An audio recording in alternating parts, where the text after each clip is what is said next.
잠언 6장 12절에서 15절 말씀입니다. 불량하고 악한 자는 구부러진 말을 하고 다니며 발로 뜻을 보이며 손가락질을 하며 그의 마음에 패역을 품으며 항상 악을 꾀하여 다툼을 일으키는 자라. 그러므로 그의 재앙이 갑자기 내려 당장에 멸망하여 살릴 길이 없었으리라. 아멘. 이 불량하고 악한 자는 말이죠, 바른 말을 하지 않습니다. 알지 못하여서 못할 수도 있죠. 맨날 불량한 대로만 살았으니까. 또 자기 악을 숨기고자 바른 말을 하지 않습니다. 제가 안 그랬습니다. 저는 모르는 일입니다. 자기의 불량한 생각을 적극적으로 이루고 싶어서 또 나쁜 소리를 하죠. 남을 속여서 자기의 이익을 위해서. 또 습성이 되어가지고요, 무조건 나쁘게 말하고 보는 사람이 있습니다. 예, 자기도 모르게 입만 열면 일단 부정적인 말부터 나오는, 삐뚤어지고 거짓말부터 나오는 그런 사람들이 있습니다. 여기 불량한 사람은 아담 벨리알 그럽니다. 아담은 사람이란 말이고요, 벨리알은 마귀를 부르는 말입니다. 그리스도와 벨리알이 어찌 함께 있을 수 있겠느냐 그러죠. 사탄을 말합니다.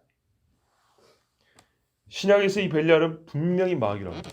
아담 벨리알 무슨 말인가요? 예수님이 이런 말씀했죠. 너희 아비는 마귀니. 마귀 사람 마귀. 마지막에 가면 적그리스도. 예, 적그리스도와 같은 인간, 사단의 자식. 자, 그 사람들을 뭐라 그래요? 악한 자라고 합니다. 불량한 자, 악한 자.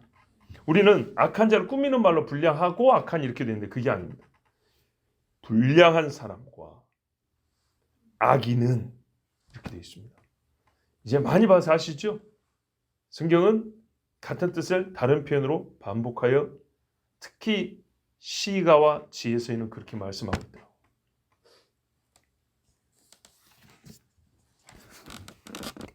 불량함의 시작은 마귀로부터 옵니다.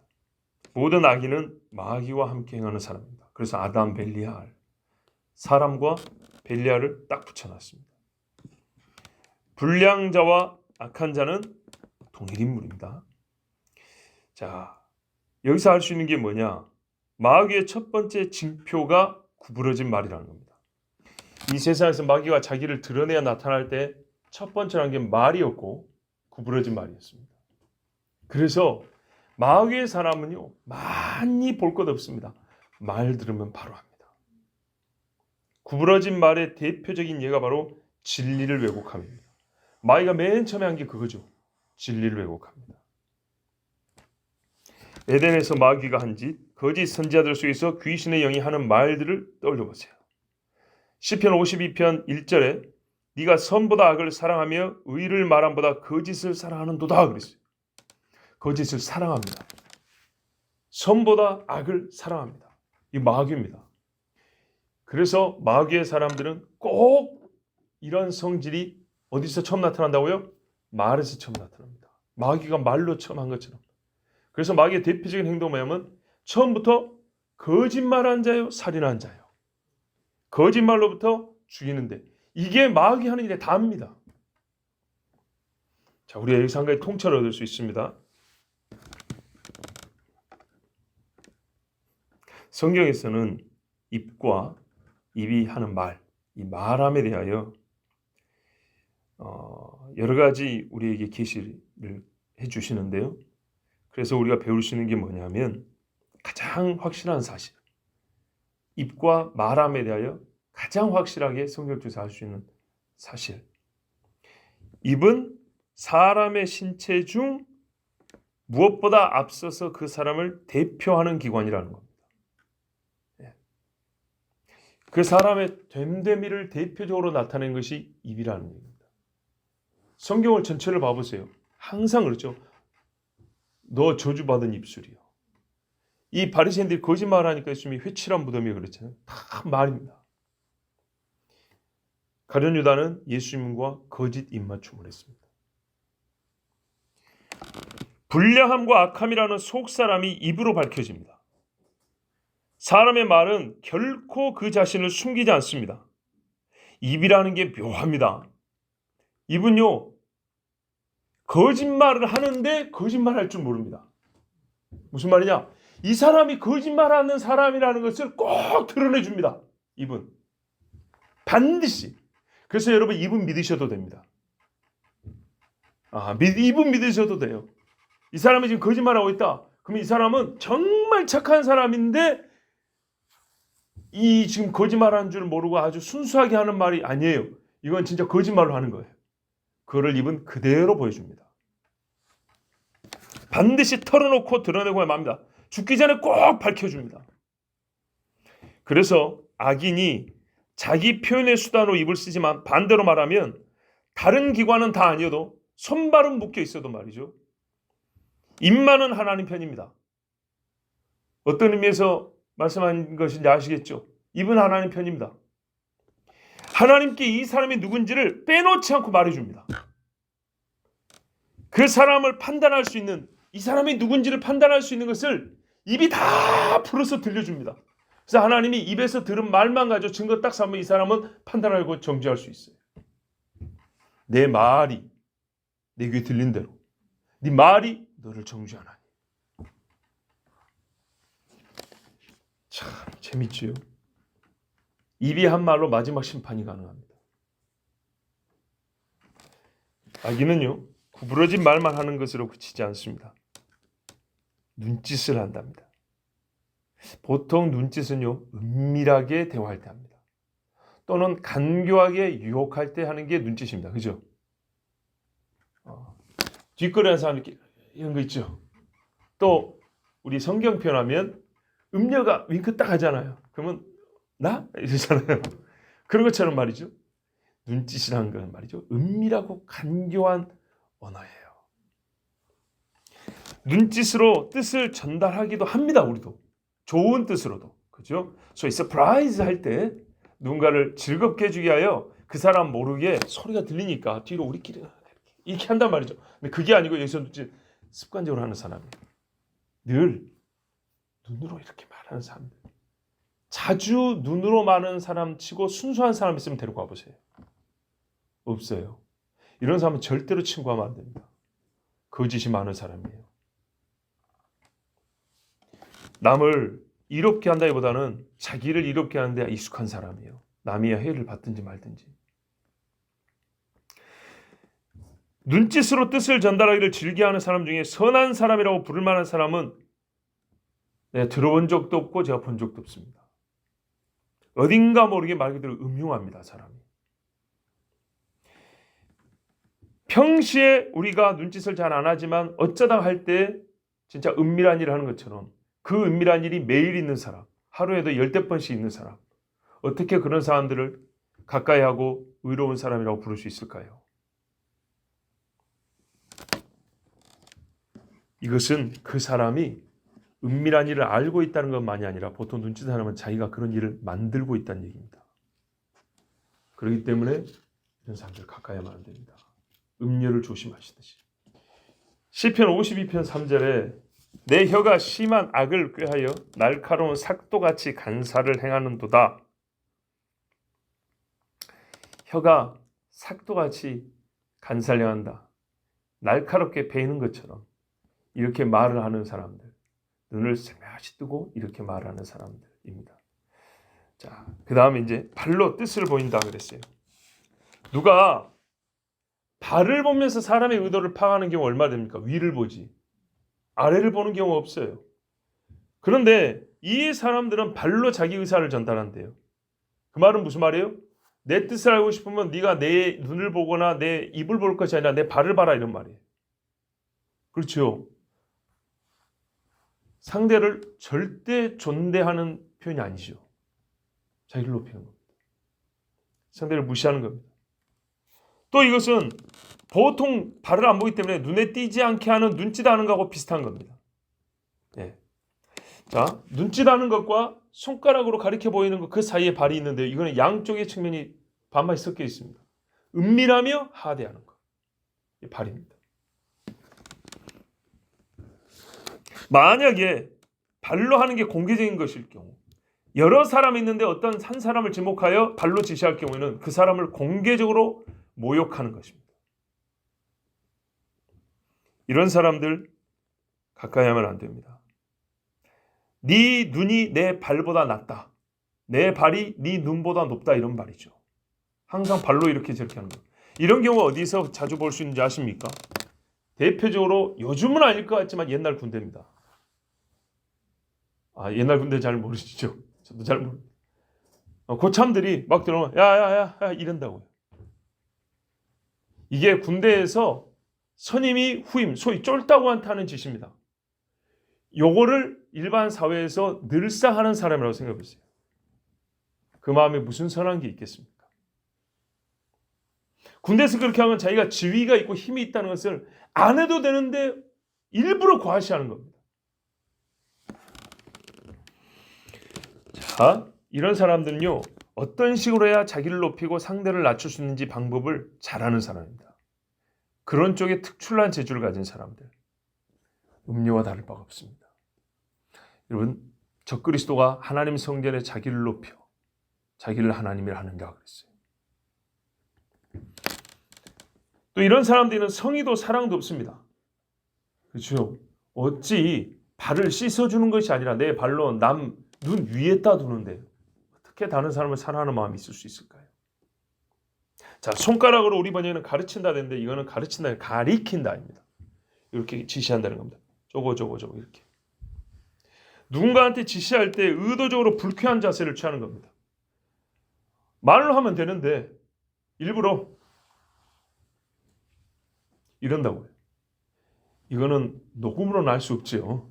와서 봐야 지금 제 표정을 보고 아는 거지. 자, 이런 사람들 어때요? 인품이 훌륭하던가요? 절대 그렇지 않습니다. 여러 사람의 문 앞에서 똑같이 타인을 무시하고 자기를 우월하게 보이는 의도입니다. 마귀가 제일 좋아하는 겁니다. 다 이것들이 마귀가 하는 행습입니다. 이 누굽니까? 아합은요, 전쟁 가려고 하니까 하나님의 선지자라는, 물론 그중에 다 가짜지만 300명을 모아놓고 그 위에 뭐라 그랬어요? 자기 보좌를 높이고, 야 선지자들아 말 좀 해봐라. 자기 발 밑에 놓고. 그러자 비굴한 거짓 선지자들은 하나님이 당신을 승리케 하십니다 이랬어요. 그 나라가 어떻게 됐습니까? 니도 죽고 얘도 죽고. 그 거짓 선지자 대표자는 2달 안에 죽었고. 여기 누굽니까? 얘. 아합도 전쟁에서 죽었고. 오늘 마지막 말씀이죠. 당장에 멸망하여 살릴 길이 없으리라. 자, 그의 마음에 폐역을 품며 드러났지요. 자, 먼저 입, 그 다음에 몸짓이나 표정. 최종적으로 이게 뭘 말한다고요? 속을 드러낸다고요. 절대 숨기지 못합니다. 남을 속이려고 한 그 말, 남을 속이려고 하는 그 행동이 바로 남을 속이는 인간이라는 것을 그대로 드러내줍니다. 그 속에 들어있는 거, 썩어 빠진 마음들, 거역하는 마음, 항상 악을 꾀하여. 이런 사람들은 악을 꾀하는 사람이에요. 그러니까 이런 습성을 가진 사람들 중에 그래도 사람이 좋아, 그래도 좀 두고 봐야 돼, 이런 시간 낭비하지 마세요. 안 좋은 사람이에요. 한 10년만 사귀어보고 판단할게요. 절대 그러지 마세요. 10년 동안에 같이 죽을 수 있어요. 다 마음에서 나옵니다. 마음에서 나오기 때문에 그 나온 것들이 마음이 어떤 것인지, 어떤 모양을 갖고 있는지를 가르쳐줍니다. 끊임없이 악이 나오고요. 보세요. 다툼을 일으키는 자나 불화를 일으키는 것들이 발생합니다. 다툼을 막지 아니하고 이런 사람들은 다툼을 자기가 시작을 해요. 다툼이 일어날 빌미를 제공해요. 이 표현을 조금 이렇게 우리 일반적으로 쓰면 다툼을 맡아놓고 대해주는 도매상이에요. 그냥 입만 벌리면 다툼이 나오는 거예요. 뭐 좀 근질근질하면 이 사람하고 대화를 시작하면 돼요. 그럼 한 1분 있으면 다툴 거리가 막 계속 나와요. 여러분, 예수 믿는 사람들이 이래면 안 되고 이런 사람들과 사귀도 안 됩니다. 본성적으로 남을 해치는 말을 좋아합니다. 적그리스도의 세계입니다. 시편 52편 4절에 간사한 혀여 너는 남을 해치는 모든 말을 좋아하는도다. 시편 52편 1절에서 5절 말씀이 오늘 이 말씀하고 거의 딱딱딱 맞습니다. 보세요. 시편 52편을 누가 썼는지 모르지만 한번 잠깐 찾아볼까요? 누가 썼는지. 아무리도 다윗이 썼겠죠. 예, 다윗이 썼어요. 다윗이 썼어요. 사울이 다윗에게 이르러 아히멜렉의 집에 왔다고 에돔 사람 도액이 말했죠. 고발했고 제사장 죽인 놈 아닙니까? 이 놈을 두고 다윗이 한 말이에요. 도액, 다윗이 제사장 집에 숨었다고. 그래서 골리앗의 칼을 들고 도망갔다고. 그 제사장이 숨겨졌습니다 하고 사울한테 일을 바쳤어요. 그래서 사울이 제사장과 레위인들 80명을 끌어다가 왜 다윗을 살려주고 도와줬냐고 하면서 죽였어요. 그때 다른 부하들은 겁이 나서 칼을 못 들고 있는데 이 도액이, 다윗을 고자질한 도액이 칼을 들어서 제사장들을 80명을 죽여버렸어요. 이 소식을 듣고 다윗이 도액을 저주한 말이에요. 보세요. 아담 벨리알, 마귀 사람이에요. 적그리스도의 예표예요. 제사장을 죽인 사람들. 이야, 이렇게 다윗이 경험을 하고 노래를 했어요. 그 아버지 다윗에게 솔로몬이 그대로 배웠어요. 다윗은 시로 썼고 이 시를 솔로몬은 배웠고 경험으로 확인을 했어요. 그래서 오늘 우리에게 일러주는 겁니다. 자기 아버지가 지금 아들에게 하는 말이죠. 우리 아버지가 나한테 해준 말이 이거였어요. 52편을 솔로몬에게 직접 아버지가 가르쳤던 거예요. 그래서 내가 아버지한테 들은 말이 이것이다 하고 오늘 써줬는데 뭐라고요? 눈짓 하는 놈들 좋아하지 마라. 도액이 그랬다고. 스며시 숨어서 보더니 불화를 일으키고 사람을 죽이는 말을 뿜어낸 사람. 남을 해치는 말을 좋아하는 사람. 그러므로 이 사람은 어떻게 되냐? 그의 재앙이 갑자기 내려. 그의 재앙이요. 딱 그 사람 맞춤형이에요. 재앙은요, 남의 것을 대신 받지 않습니다. 내 것을 내가 받습니다. 상도 내 건 내가 받습니다. 하나님이 그 사람에게 내릴 재앙을 준비해놨어요. 갑자기 내려 당장에 멸망하여 살릴 길이 없으리라. 왜 이리 무서운 말이 연달아는지 보세요. 갑자기 당장에 멸망하여 살릴 길이 없다. 도망갈 수가 없어요. 이런 사람은요, 재앙이 갑자기 내려 멸망합니다. 하나님이 내려 꽂아버립니다. 절대적으로 망하고 그 재난을 어떤 식으로도 못 막습니다. 욥이 의인임에도 불구하고 하나님이 갑자기 그 집에 재앙을 내리지 어떻게 됐어요? 아무도 못 막았어요. 갑자기 준비할 겨를이 없습니다. 갑자기 임하기 때문에 대처할 방법도 없지만 틈도 없습니다. 그리하여 패역한 입을 가진 사람은 그 뿌리까지 뽑히고 맙니다. 시편 52편 5절에 다윗이 도액을 향하여 뭐라 그랬냐? 그런즉 하나님이 영원히 너를 멸하시며 너를 붙잡아 내 장막에서 뽑아내며 살아있는 땅에서 내 뿌리를 빼시리로다. 다윗의 저주대로 성경에 기록되기 때문에 나는 확신합니다. 도액의 집은 끊겼습니다. 없어져 버렸어요. 하나님 뭐라 그래요? 이와 같은 사람은, 제사장을 죽인 이 사람은 뿌리까지 뽑아버린다 그랬어요. 자, 여러분, 우리가 한 가지 있었도 하나만 더 생각해보죠. 이 갑자기란 말 우리 앞에서도 본 것 같은데 왜 갑자기 멸망한다는 얘기가 하죠? 반드시 멸망의 확실성뿐만 아니라 갑자기 예기치 못할 때라는 것을 또 성경은 강조합니다. 갑자기. 몇 가지 생각해 볼 수 있는데요. 첫 번째로 자기 죄악의 딱 그 가운데 있을 때 죽게 하시려고. 핑계할 수 없게 하시려고. 사람은 시간이 조금만 지나도 마치 자기 일이 아닌 것처럼 또 지난 일을 가지고 왜 따지느냐고 하면서 죄를 망각하고 별일 아닌 것처럼 취급합니다. 오히려 나무라고 판단한 사람이 더 잘못인 것처럼 말합니다. 여러분, 무슨 말이냐? 시간이 좀 지나면 이 일이 분명히 악이고 큰일인데도 불구하고 그 자리에서 말 안 했다고 뭐라 한다고요. 웃기는 이야기죠. 내가 살인할 때 나를 잡아야지. 사람 죽이고 1년이나 지났는데 나를 잡으러 왔어? 여러분, 말이 돼야 안 돼요. 이런 놈은 뺨을 한 대 더 때려야죠. 그러면 여러분, 원리는 똑같아요. 일이 좀 작을지라도. 남의 걸 도둑질을 했어요. 그래요. 10,000원짜리 하나 도둑질했어요. 참나 별거 그 10,000원짜리 하는 거 그거를 뭐 벌써 한 몇 달 지났는데 그걸 이제 와서 이러면 안 돼요. 악인은 꼭 그런 식이에요. 자, 이래서 하나님은 그마저도 핑계대지 못하게 그 현장에서 때려버린다고. 시간이 많이 지났는데 왜 이제 와서 그런 소리 합니까를 못 알게.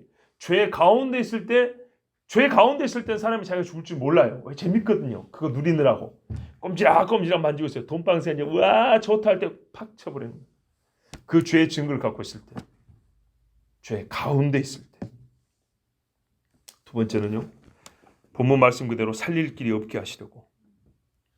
감히 하나님께 맞서는 것이 원래 불가능하지만 그럼에도 불구하고 이 무모한 도전, 살아보겠다는 무모한 도전을 애초에 막아버리십니다. 사람의 허무함을 가르치려고 합니다. 갑자기 내릴 때 인간은요. 자기의 계획이 물거품이 되는 걸 알아요. 아침 안개처럼 사라지는 걸 알아요. 허무함. 그리고 아무것도 하나님 앞에 할 수 없는 무력함. 그 깨달음을 얻습니다. 물론 그것은 망하면서 얻는 것입니다. 그래서 반드시 망하게 하시려고. 세 번째, 재앙의 기원이 어디에 있는지를 알게 하시려고. 자, 이거는요, 새벽이지만 조금 집중을 해서 들어보세요. 갑자기 재앙이 내릴 때 사람은요, 인과관계를 찾기 어렵습니다. 무슨 일이든 간에 원인 없이 내리는 일은 없어요. 분명히 원인이 있는데 내 눈에는 원인이 잘 보이지 않을 때가 있어요. 인과성이 잘 파악이 안 될 때가 있어요. 너무 갑자기라서. 그 말은 거꾸로는 분명히 인과성이 있다는 거 아닙니까? 나는 파악이 안 되지만 누군가는 나의 행위가 원인이 되어 이 결과를 맞을 수 없다는 것을 누군가는 정확하게 오래전부터 파악하고 계신 분이 있었다는 뜻인 거예요. 봐보세요. 모든 일에는 원인과 결과가 있어요. 내가 뿌린 대로 거두어요. 원인과 결과가 분명히 있어요. 그래서 인과성은 객관적으로 존재해요. 그런데 이 과정에서 내가 큰 재앙을 갑자기 받아버렸어요. 그래서 숨이 꼴딱꼴딱 넘어가요. 갑자기라서 이 무지한 두뇌로는 인과관계를 파악하기가 어려워요. 도대체 내가 뭘 잘못했지 이러고 있다고요. 근데 분명한 거는 인과성이 있다는 거예요. 원인과 결과가 분명히 있다는 거예요. 내가 모르는 거예요. 그런데 인과성이 있기 때문에 나는 모르지만 누군가에 의해서 내가 한 행위가 원인이 되어 그것을 거두게 한 분이 있었다는 얘기예요. 이해가 되십니까? 객관적으로는 있기 때문에. 나는 모르지만 전능하고 전지한 그분은 모든 인과관계를 정확하게 연결하시고 정확한 때에 그 결과물을 얻게 하시는 거예요. 그래서 갑자기가 중요해요. 갑자기 당하면 하나님이 하셨구나 이 말이 저절로 나와요. 그렇죠? 내가 인과관계가 파악이 되잖아요. 그러면 내가 그때 그래서 그렇구나 말이 이렇게 나와요. 그러면 이것만 좀 조심하면 되겠네. 즉 자기가 조정이 가능하고 미세 조정. 이거 뭡니까? 볼륨 조절하는 것처럼 조금 더 왼쪽으로 조금 더 오른쪽으로 타이밍 조정. 정도, 양을 조절하면 내가 그걸 조금만 이랬으면 이런 괴로움이 없었을 건데 하고 자기 인생을 다시 자기가 컨트롤하는 거예요. 근데 갑자기 재앙이 내려가지고 인과관계 파악이 안 되면 도대체 이게 어디서 왔지 할 때 하나님이 내리신 걸 하면은 주여 이러거나 듣기 싫다고 그 자리에서 죽거나 둘 중에 하나입니다. 다윗이 말이죠. 하나님이 하신 일인 것을 들었어요. 이 집에 왜 아이가 죽냐? 왜 자식들이 반역을 일으키냐? 그걸 정확히 알았어요. 내가 지은 죄 때문이라는 걸. 갑자기만 일들이지만 하나님이 행한 일이라는 걸 듣기도 했지만 다윗은 그걸 아는 영감 있는 사람이었어요. 이 사람이 복이 있어요. 근데 악인들은 말이죠. 조금만 틈을 주면 아까도 말씀드린 거 다시 한번요. 참 맞는 말이 아닙니까? 그죠? 자, 현실 세계에서 있는 이야기하죠. 자신이 무엇을 얼마 전에 어느 정도로 조심했거나 조정하였으면 이와 같은 고통은 없었을 것이라고 생각하면서 하나님이 내리신 재앙인 것을 부정하기 시작합니다.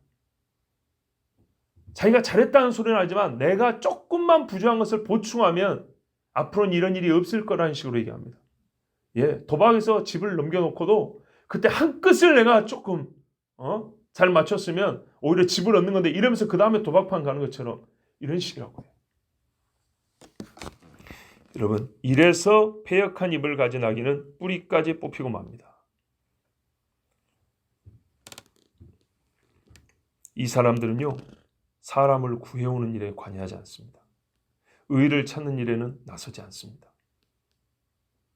먹고 마시며 죄악의 알을 낳을 뿐이지 절대로 선한 일에는 입을 열거나 곧은 말을 내뱉지 않습니다. 매우 비겁합니다.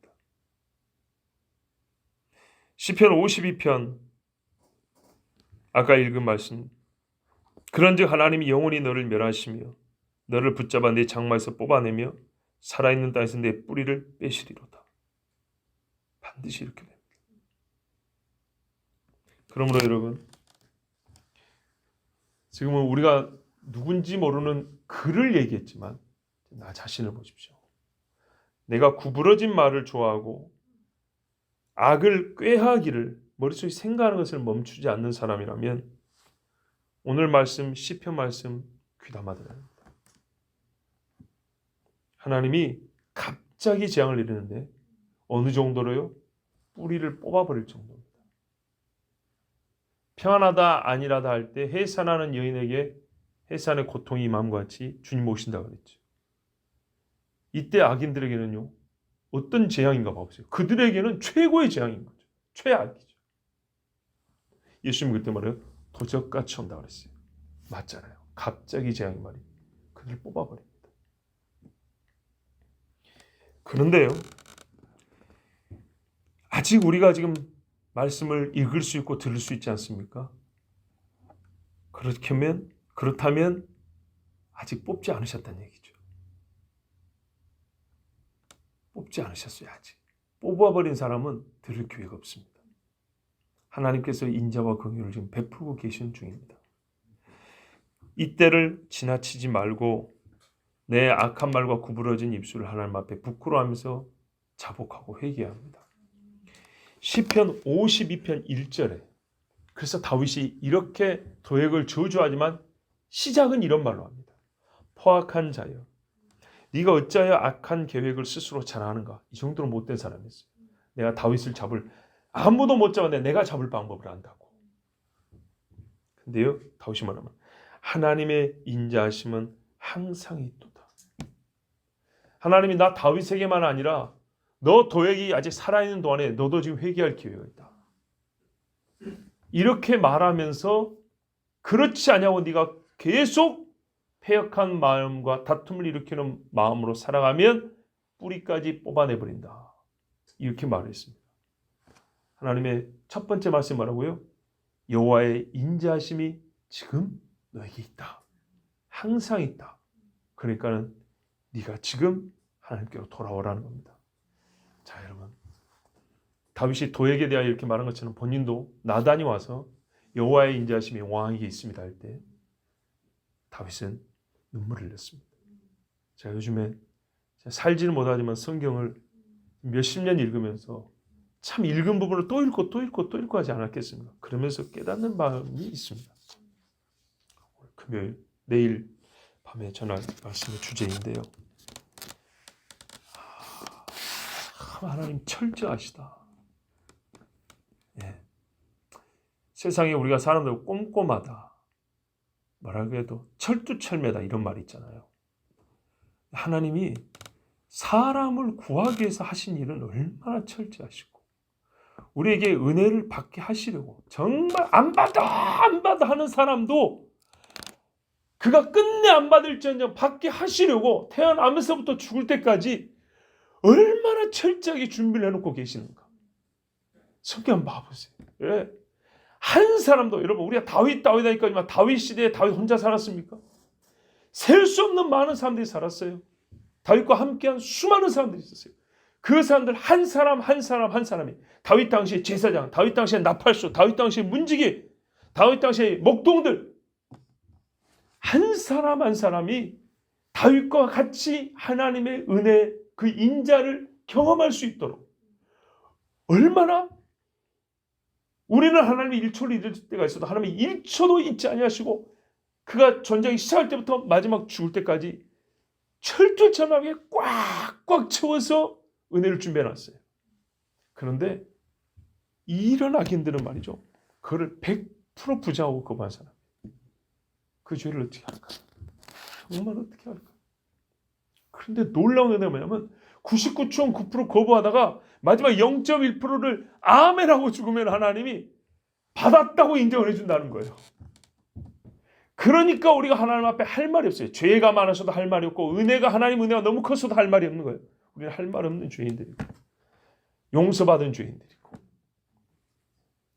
얼마나 감사합니까? 다윗이 도에게 얼마나 믿겠어요. 원수 아닙니까 원수. 그런데도 나에게도 있고 너에게도 하나님의 인자는 항상 있다. 이렇게 말을 했습니다. 그러나 우리가 알거니와 도에게 회개했으면 성경의 기록이 있었을 것 같은데 그는 안타깝게도 회개하지 못했을 겁니다. 여러분 우리에게 하나님께서 시간을 주셨습니다. 아직 갑자기 재앙이 임하진 않았습니다. 지금 주께서 우리를 깨워주시고 인자와 긍휼을 베풀어 주실 때 예수님 감사합니다 하고 받으십시오. 하나님의 은혜가 너무 좋습니다. 철두철미하게 우리를 구원하시고 준비하신 하나님의 그 구원의 방편들을 지나치지 말고 똑바로 보고 붙잡으십시오. 하나님께서 이미 내밀은 손 정말 우리가 마음을 열고 마음을 정결하게 하고 보면 보입니다. 기도하겠습니다.